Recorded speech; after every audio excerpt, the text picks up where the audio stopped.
Mas'uuliyiinta Komishanka Xakamaynta HIV/AIDS-ka ee gobolka Sanaag ayaa iskuulka sare ee Xaaji Aadan ee magaalada Ceerigabo ka daafuray barnaamijka Baraarug kaasoo loogu talagalay in da'yarta lagaga wacyigeliyo cudurka HIV/AIDS-ka iyo siyaabaha lagu kala qaado. Ugu horreyna waxaa halkaasi ka hadlay isuduwaha Komishanka Qaranka ee Xakamaynta HIV/AIDS-ka gobolka Sanaag, Nimco Cali Saleebaan, oo si faahfaahsan uga warbixisay ulajeedada komishankan loo aasaasay iyo barnaamijkan ay maanta ka daafureen iskuulka sare Xaaji Aadan ee magaalada Ceerigabo. aad baa mahadsantihiin. maanta waxaan idin wadnaa wacyigelin ku saabsan barnaamijka Baraaruga. wacyigelintaas oo soo qaban qaabiyeen Komishanka Xakamaynta AIDS-ka. xakamaynta AIDS-ka waxa la yiraahdaa Solnag. Solnag waxa loo soo gaabiyay Somaliland National AIDS Commission.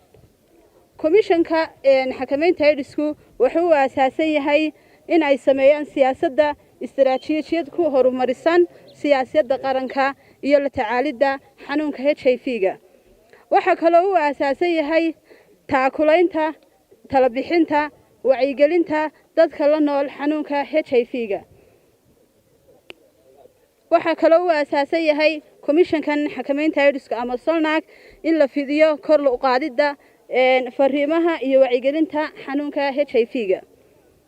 inta haddaynu kaga nimaadno waxyaabaha uu aasaasan yahay komishanka HIV-gu. HIV-ga waxa weeye xanuun adduunka oo dhan ka jira oo loo yaqaan virus. viruskaasi waxa uu stage leeyahay. stage-ka u dambeeya ama marxaladda u dambaysa ayuu u gudbaa AIDS. maadaama aad tihiin ardaydii bulshadana qayb ka tihiin waxaanu idinla wadaagaynaa wacyigelin xog ku saabsan HIV/AIDS iyo wuxuu yahay.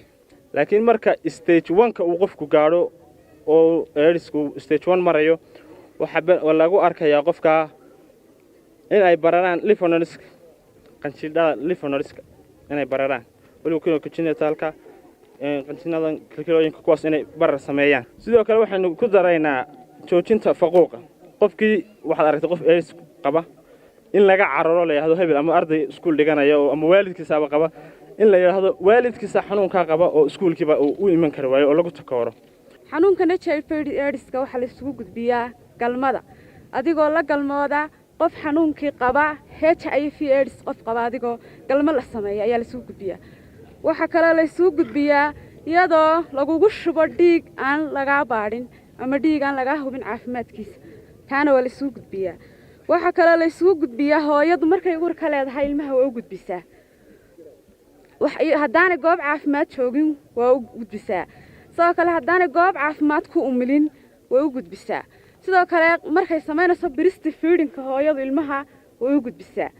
markay nuujinayso naaska hooyadu ilmaha way u gudbisaa. ugu dambeyntii waxaa halkaasi ka hadlay maamulaha iskuulka sare ee Xaaji Aadan Secondary ee magaalada Ceerigabo, Cadami Jaamac Aadan, oo halkaasina ardayda kula sii dardaarmay.